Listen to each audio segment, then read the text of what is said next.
Consumer expectations have never been higher. But with the evolving economic and competitive pressures, it's getting harder for brands to deliver the kind of consistent, compelling experiences that keep customers loyal. Can operations and facilities leaders find ways to meet these demands while growing their footprint and ultimately drive revenue? Let's find out. Welcome to Elevating Brick and Mortar, a show that discusses the crucial role that facilities, construction, and operations play in designing and delivering a compelling customer experience. Hello, everyone. Welcome to Elevating Brick and Mortar. Thank you for joining us. I am here today with Jackie Aubel, host of the Toolbox for the Trades podcast, an industry public speaker, and the senior content marketing manager at ServiceTitan. Jackie, welcome. Thank you for being here.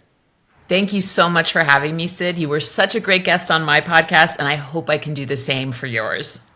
Oh, I am sure you will. Very excited to have you on.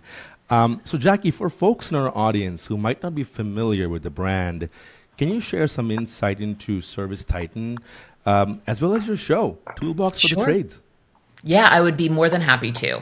So ServiceTitan is a CRM for contractors. We are an end-to-end solution for folks who are looking to run their service business in a more efficient way, to grow profits, streamline operations, all of that good stuff. So if you're talking about booking calls, dispatching technicians, presenting options, collecting payment, analyzing data, seriously, ServiceTitan does it all. I've been in tech for all of my career, and I have never worked for a platform that impacts lives the way that ServiceTitan does. So highly recommend you guys check it out. We have a ton of content on our website and where you can hear from other contractors and all that good stuff. A few years ago, I started Toolbox for the Trades, which is ServiceTitan's first podcast. And on that show, I interview service entrepreneurs from all walks of life, whether that be HVAC, plumbing, electrical, garage door, water treatment. I'm going to have some roofing folks on. And I really talk to them about how they got into the trades and how they operate their business. We talk about challenges they overcame, strategies they implement to make their business work smoother. And what's even better about that is we talk to everyone from the owner-operators to marketers to dispatchers to even private equity folks we've had on the show, because private equity has had such an impact on the trades in recent years. And I've had an absolute blast doing it. We're in episode 150s, somewhere around there as of this recording, and we are not stopping anytime soon. Congratulations on the success. Thank you. What made you start the podcast? Like, why'd you do it? And what has the response been so far? I came on at ServiceTitan about 6.5 years ago, actually as the social media manager. And within my role, I'm actually employee number, I think 286 at ServiceTitan. And for those who don't know, we are now in the thousands. So I have seen ServiceTitan grow exponentially. And I'm someone who by nature loves to wear a lot of hats. So my role kind of always evolved with the ever-growing needs of ServiceTitan. But one of my big things was talking directly with contractors and figuring out what it is they want to see on social, what kind of content they want to get in our emails, what kind of blogs can we write that will get them engaged and help them better run their business. And just through learning that and doing these interviews, I had done a comedy podcast in a past life.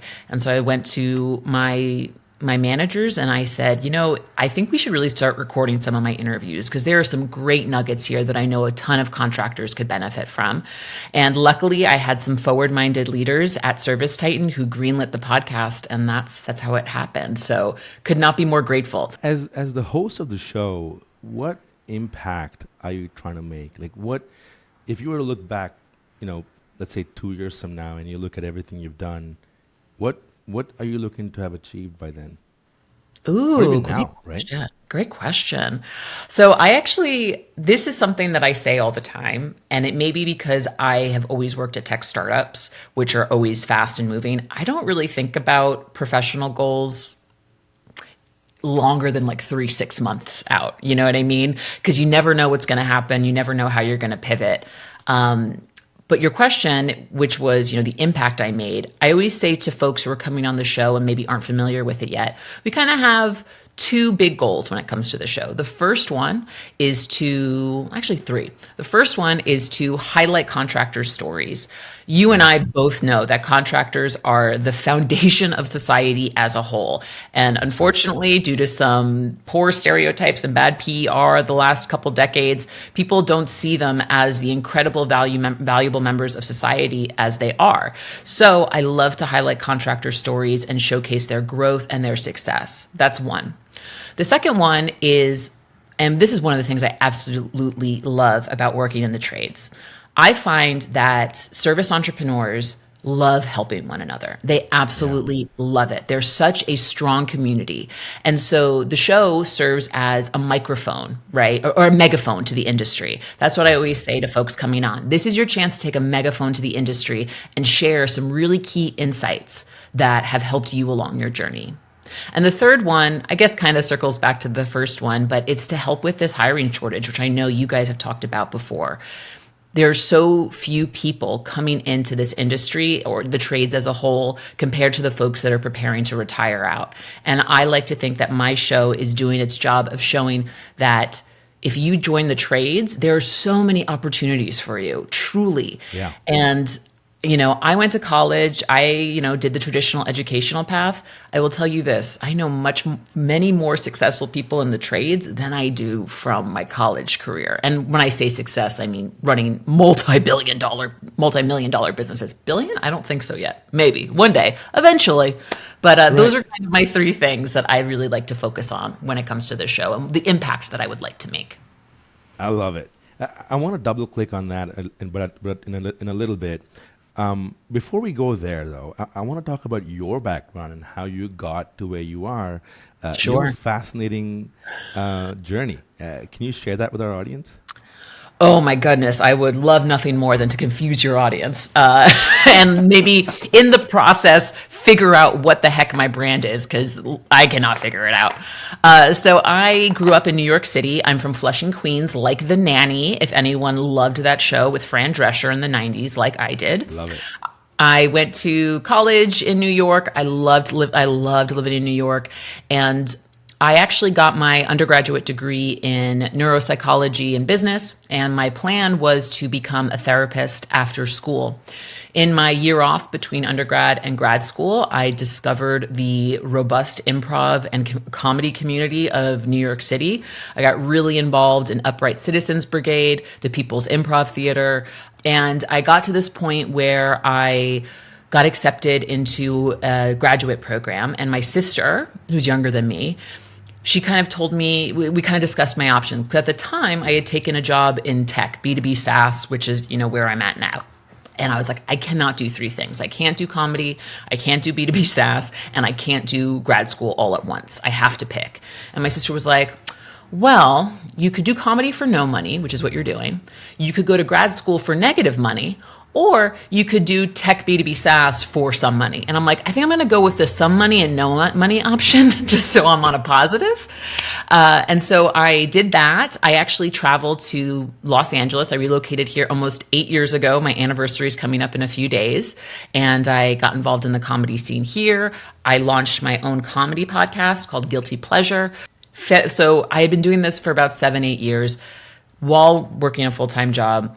So it's funny because I had actually, made the decision to take a step back from comedy and then was thrust into the pandemic. And as you know, the trades, we were all nervous there for a second, those first few weeks of the pandemic. But what ended up happening, especially in the ServiceTitan community, our customers did incredible business during the first 2 years of the pandemic. And so we were going like gangbusters. It was honestly the hardest I've ever worked. So we did that for about 1.5 years, just working at ServiceTitan. And then about 2 years ago, I got the calling to go back and get that graduate degree that I wanted. So I got my master's in marriage and family therapy. So I am a trainee therapist at this point. I wear a lot of hats, Sid. And I'm kind of trying to figure out, I think there's going to be a place in the future where all three of these things, comedy, podcasting, and therapy, come together. And I'm excited for what the future holds for me. But it's a bananas journey. Not a lot of people have gone on it. So thank you for giving me the space and the time to talk about it. No, I love it. No, that's fascinating. Thank you for sharing that. Guilty pleasures. I've made a note of it. We'll make sure to go check it out. I will tell you, best episode is the Allen Iverson episode. I'm not a big sports person, but the guest we had on talking about Allen Iverson was funniest episode, I think. So Perfect. anyway, Perfect. Noted. So let's talk about ServiceTitan, right? Can you share like what is ServiceTitan's brand promise and what problem are you trying to solve? so ServiceTitan was founded by two gentlemen by the name of Ara Medissian and Vahe Kazoyan. They are Armenian immigrants who grew up in Glendale, which is where I'm at, Glendale, California. And they both went to amazing colleges. They both got, these incredible degrees. Their plans were to go work at Facebook or Google or one of the big tech companies after they graduated school.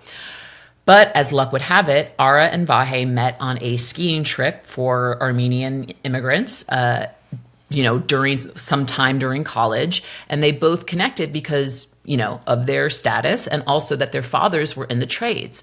And they got together, they got along really well. And they're like, you know what, before we go work for Google or for any of these other big tech companies, why don't we take a summer and just build some software for our dads? We know it will make their lives so much easier.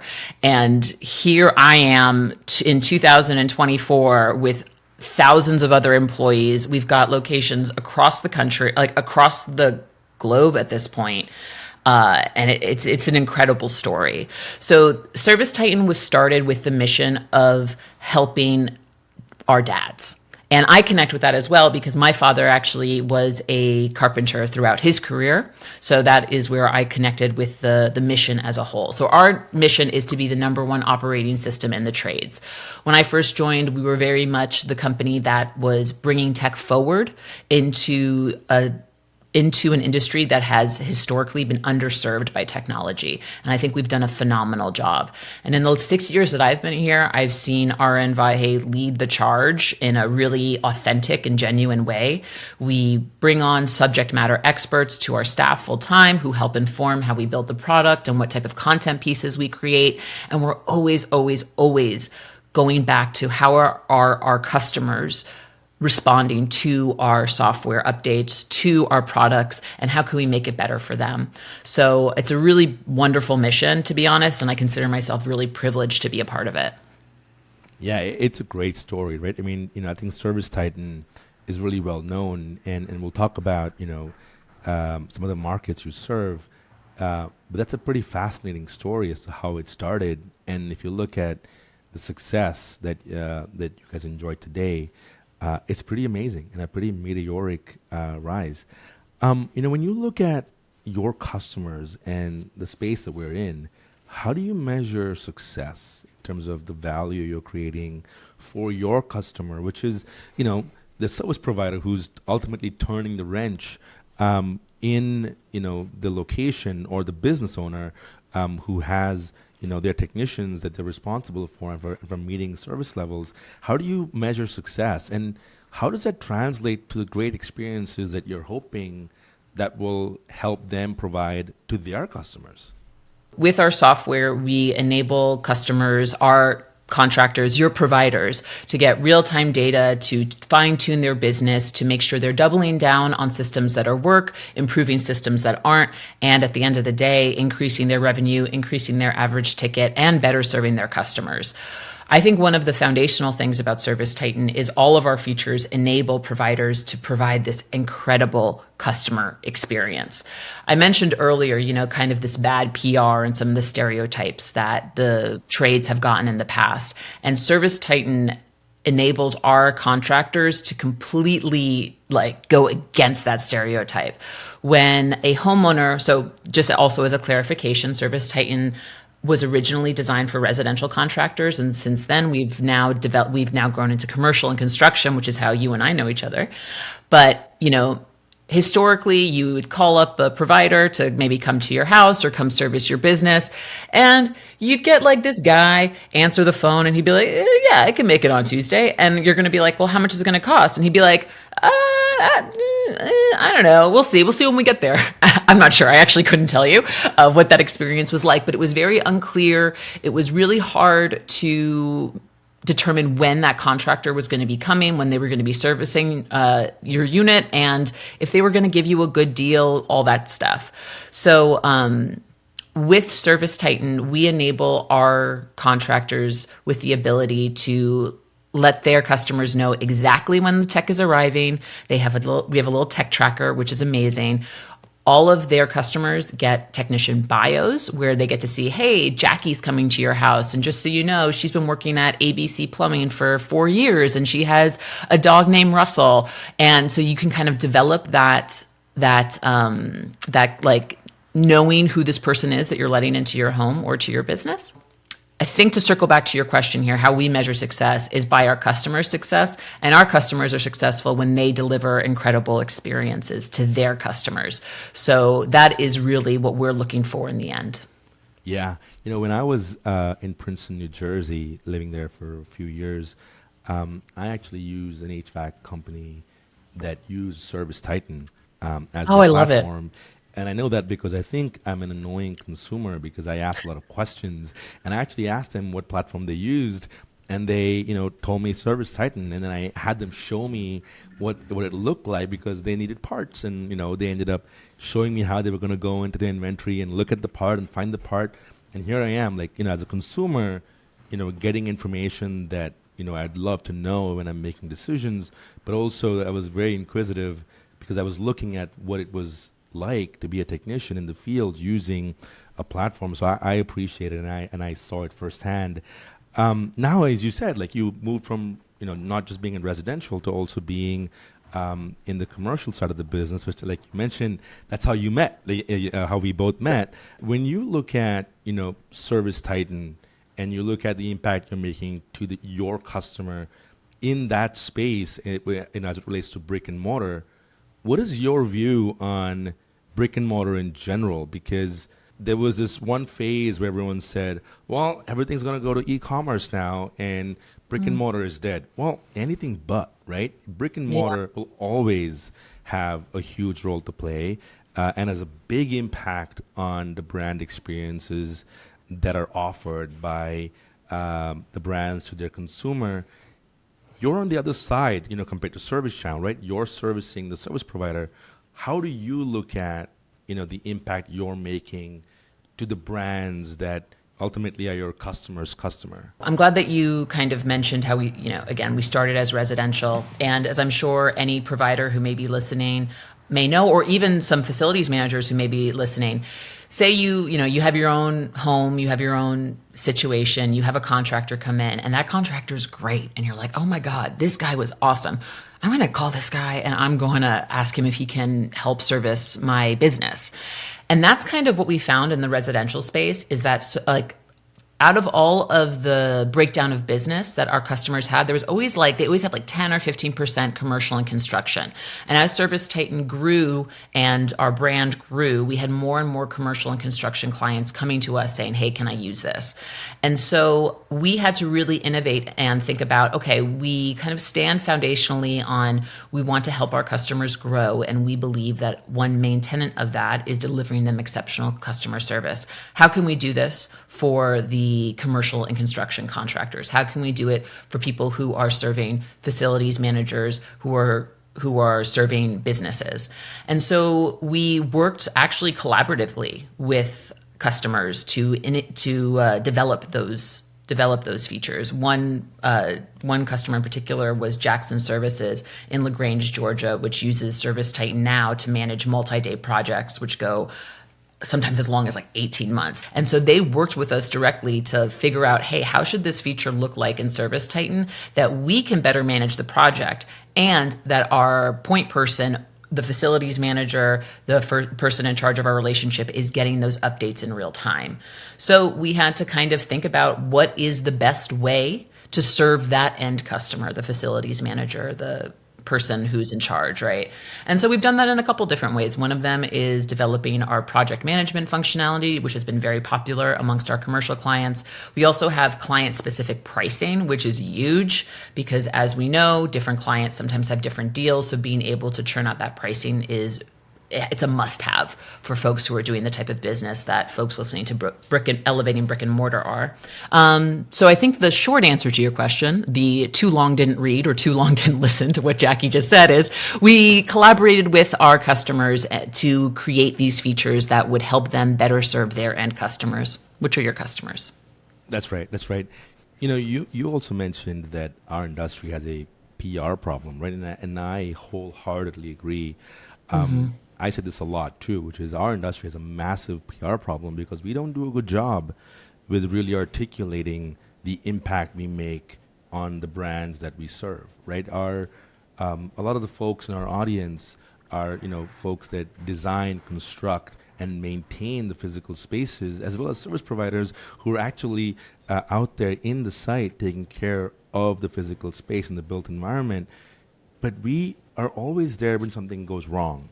And, you can trust that this team's going to be there, take care of the issue, and they move on to the next issue. But no one is necessarily articulating the impact we have on the brand experience, the customer experience, and the top line, because ultimately, what better manifestation of a brand and what they think of a customer than the actual physical site that the customer is walking into?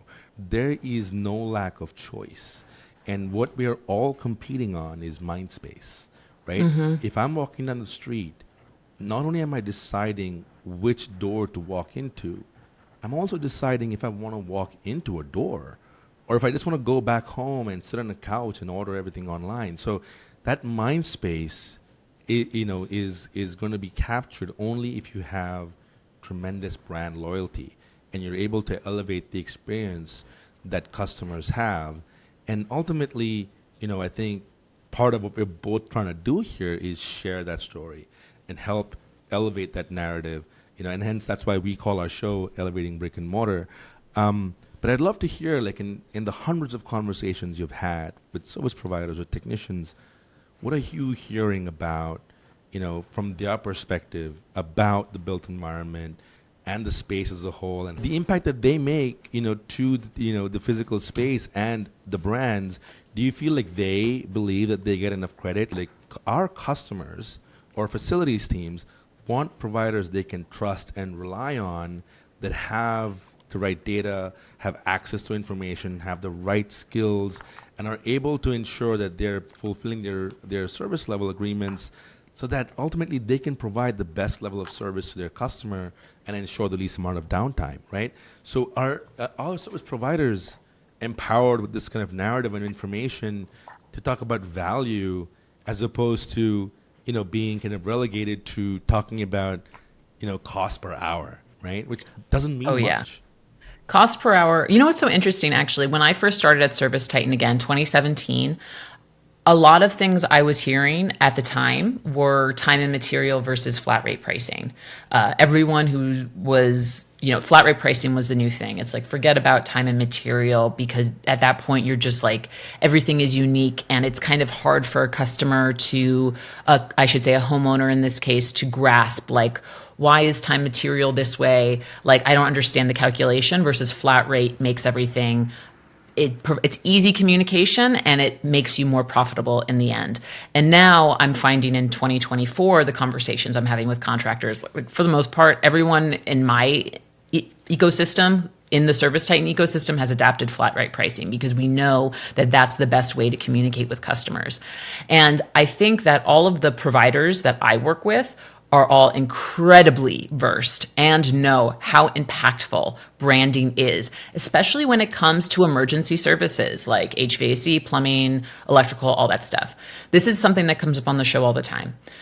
A lot of the time when you get an inbound call as a service provider, it's an emergency. It has to be sorted right now.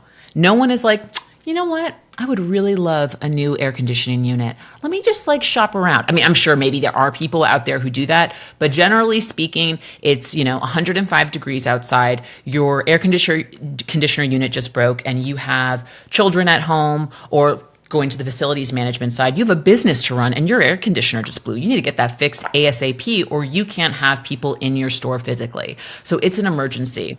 So the service providers that I talk to talk about how brand is so important, because when you're in that fight or flight mode, when you're in that problem solving mode, you're not really going to peruse and do some window shopping. You're going to call the people that made an impact for you.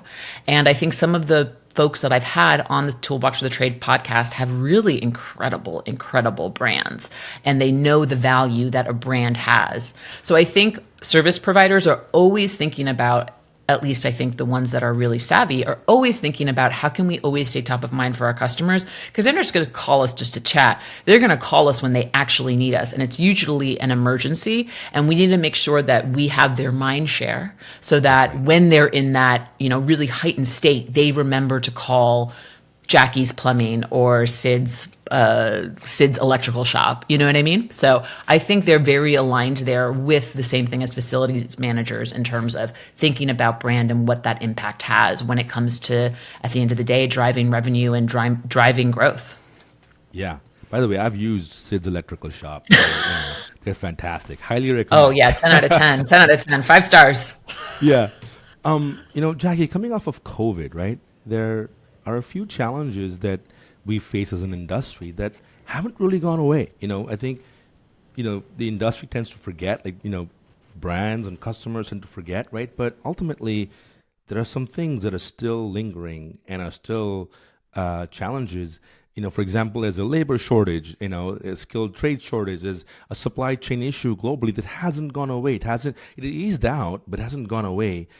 What are you hearing about the challenges that are being faced, and how is it affecting your customer, ultimately, who's a service provider who has to rely on those parts being available, has to rely on those skilled technicians to be available and on their roster to be able to go and fix the issue?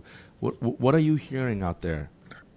Oh my gosh, I could answer this question so many ways, but I would not be doing my due diligence as a trainee therapist if I did not take this opportunity to say the pandemic was crazy. And if anyone listening has been experiencing some weird stuff since 2020, that's okay. You're normal. It was a life-altering event for so many people. And I mean, the reality of the situation is so many of us still had to work. We still had to show up every day, and we still had to keep doing our jobs, even though, I mean, if you remember those first few months, it was terrifying. And so I just wanted to share that. There's also a mental health component to this too that I think gets glossed over a lot. And I would be remiss if I did not mention that. Now, what we're seeing on the ServiceTitan side, it's incredible. So as I mentioned, like many tech companies in the early pandemic, if you recall, there were crazy layoffs. I think ServiceTitan, we were bracing for that. And we were incredibly fortunate that that was not the case. Because when COVID happened and when everyone was forced back inside, guess what? That draft that's in your office that you is there but doesn't really bother you that much, now that you're in your office for 9 hours a day, oh, that's really bothering me. IAQ, indoor air quality. I want to make sure that we're filtering air in here, that things are clean. I noticed that my toilet runs every once in a while. People were in their homes using their utilities more than they ever have before. And so what happened is this forced a really big boom in the industry. And what's interesting now in 2023, 2024, big replacement jobs that maybe could have been pushed out a year or two happened in 2021, 2020. And so now in 2023, 2024, we're kind of seeing the other end of that. We had that serious growth. And I think now we're starting to see the trends kind of level out a bit. So I think for today and for moving forward, contractors are pressed more than ever before to keep their margins high and to make sure that they're keeping their growth momentum going. Because, it's always I'm trying to think of the metaphor that works. This happens on my podcast all the time. I try to think of metaphors and I can't in real time. I need a list.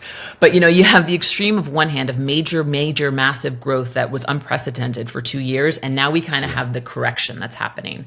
So what I'm hearing from my contractors that's really helping them in this moment is diversifying. So you'll see contractors that have multiple service lines or that are now growing a residential division in addition to their commercial division, or if they were residential first, they're growing into commercial, and they're finding new opportunities within their community, which is helping them kind of weather through their shoulder seasons and also, keep momentum going during their peak seasons, which maybe aren't peaking as much as they were the last 2 years. And to your point about supply chain issues, I mean, one thing that with ServiceTitan that I think is one of the best features we have is we have dynamic pricing. And one of our commercial clients, Buyer Plumbing, actually uses dynamic pricing to help keep their profit margin high. So basically what that means is in their ServiceTitan instance, they see the real-time cost of their materials, so they're able to adjust for their cost to the customer, so they are still making a profit on every job. Because as you know, like the pricing for materials these last few years have been wacky. So being able to get that real-time data as to how much things are costing when it comes to time and materials is really helpful to help them kind of continue on with their growth and can continue on their trajectory. There's also another part here, which is like inventory. Prior to COVID, I would talk to contractors, providers all the time who would say, I don't want to keep an inventory, because what ends up happening is, you buy stuff just in case, and then it sits on the shelf, and then in 3 years it's obsolete and you just wasted money. And so there's definitely contractors out there who have figured out an inventory process that allows them to not lose so much money on stored inventory. But then now with the supply chain issues, it's kind of making the argument for keeping some sort of an inventory. So I think it's really forcing contractors to do regular checkups of their price book, regular examination of their data, what type of jobs are we doing, and making those decisions pretty quickly and being very nimble when it comes to that. So kind of looking at the effect COVID had on our industry, which was incredible, boom, boom, boom. Now we're kind of like having to adjust. That's my take at least. And that's from me talking to contractors who still are operating very successfully and doing great work. But these are the challenges that I'm hearing on the show. That makes a lot of sense. What about, the lack of skilled, technicians, or the lack of enough new blood and talent coming into their space? There's a massive shortage right now, and that's causing businesses to hike their prices up because they have to compete for talent, but there's still not enough. Why do you think that is? Like, what's your perspective talking to all your guests? So I can tell you two things. I can tell you what I'm seeing folks have a lot of success with in terms of the labor shortage, which I'll get to first. And two, why it's not happening. I think the why, so I'll talk about the why first. Personally, I think the why goes back to what we were talking about before, the PR issue, the stereotypes. I'm hearing folks talk over and over again about, the lack of trade schools and trade programs within high schools and how that's impacting, the talk track still for most high school counselors is go to college, go to college, go to college, when in actuality, they could be advising students in a bad way, depending on what their skill sets are. So a lot of my contractors are actually working on the local levels to partner with schools to kind of spread the good word of the trades. There's actually one customer I'm thinking of right now, Matt LaMartina, I want to make sure I get the name right, but it's Matt LaMartina in St. Louis, and he's partnering with his biggest competitor to overturn local legislation, because there's a stupid legislation in this part of St. Louis where for every apprentice you brought in at a shop, you needed one journeyman. And as you know, journeyman for providers is the highest level you can get, and not everyone is a journeyman. So they're working together collaboratively, these competitors, to overturn legislation, which is actively inhibiting them from hiring more apprentices. Now, for folks in other parts of the country, now this is where I'm going to talk about what's working. They're building their own training programs, and they're doing it really successfully. Just the other day, I spoke to a contractor, Katie Biddle from Call Dad. What a fun name, right, for a service provider. It's called Call Dad, and they have their Dad University, where it's a 5-year program, which at first I was like, oh my God, that's a commitment. But, the first 3 years is them taking people from green to becoming a journeyman. That's incredible. And then all they ask in return is 2 years working for Call Dad, and then you can do whatever you want. And in That's amazing. their last round of classes, they got 500 applicants. 500. Wow. Yeah, I know. My mouth was on the floor when she told me that. I was like, "Are you kidding me?" Because I've heard of a lot of companies on the show who are building their own training programs to basically take folks who have really great customer service skills and giving them the technical skills. That's actually like one thing that I've learned from Toolbox for the Trades is, hey, if you're having trouble hiring, we all get it. We're all there. When you're out in your community and you get great customer service at a retail shop, at a bar, ask them if they're looking for another job Yeah. and think about what benefits you can give to entice them to come work for you. And you know what's interesting? It's like, I think people defaulted to, okay, I got to give $1 extra than my competitor in hourly wages. But the thing is, if you do that, then your technician's only going to be as loyal as to you as long as you can keep that salary high. And so what a lot of, I think, proactive thinking contractors are doing is they're really investing in their culture and making sure that they're creating a great place to work, which again, my father's contractor in the 80s and 90s and the aughts. I can tell you he was not thinking about culture in his various businesses. And this kind of goes into the PR stereotypical mindset, right? Like, so I think people that are combating this successfully are building their own programs. They're doing proactive outreach in their communities to get more people, to educate people about the trades. And then they're also building really strong cultures at their organization. If there's one other thing I may say in regards to this, because I had a wonderful conversation with Plumber Page, who is a trades advocate. She's a 20-year-old plumber in Pennsylvania, and she is all about spreading the good word of the trades to her generation. She's like, you also have to get the parents too. So, and I've heard this from a couple of folks as well. If you're trying to attract your young talent locally, you also have to do some education with parents as well. So if I was in this position, I'd be thinking about, okay, how can I get in the minds of parents? I don't know, maybe it's talking to your customers like, hey, do you know anyone who'd be a good fit for our company? Like, just so you know, this is the average pay, which is usually higher than what you get from a 4-year degree. I think there's a lot of creative solutions contractors have come up with in the last couple of years. And let me tell you, we talk about it, I think, on every episode of Toolbox for the Trades, because it's hitting everyone and you have to Yeah. be creative to solve for this. Yeah, I love that. I mean, I love that, there's companies doing things at the local level and there are individuals that are taking it upon themselves to go and help educate their communities on the benefits of, going into the skilled trades. I think as a society, we've done a disservice, right? By Yeah. only showing one path to the next generation, which is, oh, you got to go to college and it has to be a 4-year degree. No, like you could be great with your hands. You could be really skilled in so many other ways. And it's okay to choose differently. I mean, we need that.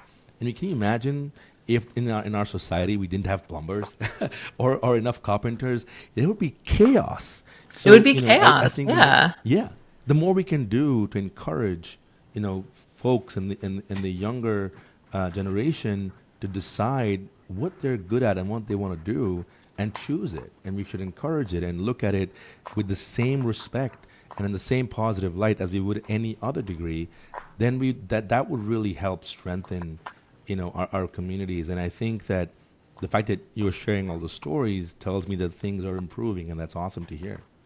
Yeah, and I will also just say too, another thing I like to think about is this is a wonder if you want to be an entrepreneur, if you want to be a business owner and run businesses, this is an awesome trade to get into. Like this is just an awesome industry to get into because it's more or less recession proof. Definitely you see trending down when in a recession, but people are not going to not fix their toilets or their heating and cooling systems when they have to. And also we've learned it's pandemic proof too.